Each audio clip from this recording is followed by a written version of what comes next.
ассалому алайкум дӯстон, хуш омадед ба шабакаи мо. Дар навори имрӯза барои шумо тозатарин ва муҳимтарин хабарҳоро аз ҷаҳони ММА омода кардем. Барои ҳамин наворро то охир тамошо кунед. Дӯстон, агар ба шумо наздикон ва шиносони шумо гузаштани граница дар кор бошад, пас мо ба шумо бародари ба боварии худ Умедро тавсия медиҳем. Ин бародари мо бо мошинҳои замонавӣ шуморо ба граница бурда меорад. Бародари мо Умед аллакай чанд сол мешавад ки дар ин соҳа кору фаъолият мекунад ва шафёри пуртаҷриба аст. имрӯз 26/01/2026.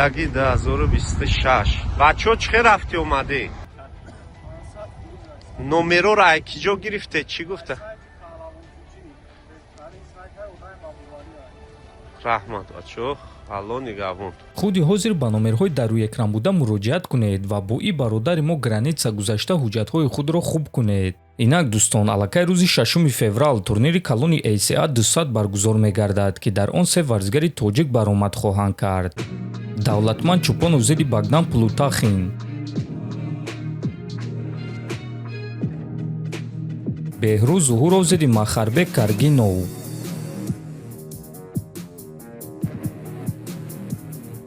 Искандар Мамадалиев зидди Али Багов,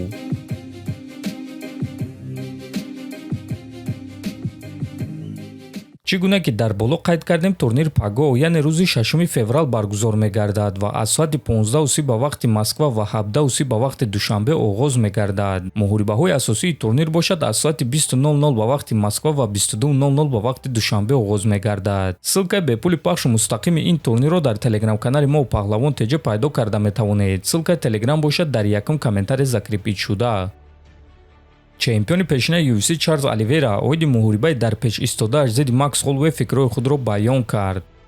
мо ҳар дуямон, ман ва Макс хеле машҳурем. Мо ҳар дуямон ба октагон баромада муҳорибаҳои дурахшон нишон медиҳем. Лекин ман шикорчим, а Макс бошад не. Ман муҳорибаҳоро ҳам дар замин ва ҳам дар стойка мегузаронам ва фикр мекунам ки фарқияти мо дар ана ҳамин аст. ғолиб ҳамоне мешавад ки бисёртар ин чизро мехоҳад ва бисёртар гурусна аст. Барои ман фарқ надорад ки муҳориба дар куҷо мегузарад. Агар ки муҳориба дар стойка гузарад, ман тайёрам. Дар замин гузарад, ман тайёрам. Чӣ коре ки нашавад, ман тайёрам. Фарқияти мо дар ана ҳамин аст. Ман ҷангори ҳақиқии ММА-ям, гуфтааст Оливейра. хотиррасон мекунам ки муҳориба байни Чарлз Оливейра ва Макс Холлоуэй барои камарбанди БМФ мешавад ки рӯзи 8 март дар турнири UFC 326 баргузор мегардад ва ин реванши онҳо хоҳад шуд. рақиби дар пеш истодаи Муин Ғафуров Якуб Виклаш пеш аз муҳориба фикрҳои худро баён кард.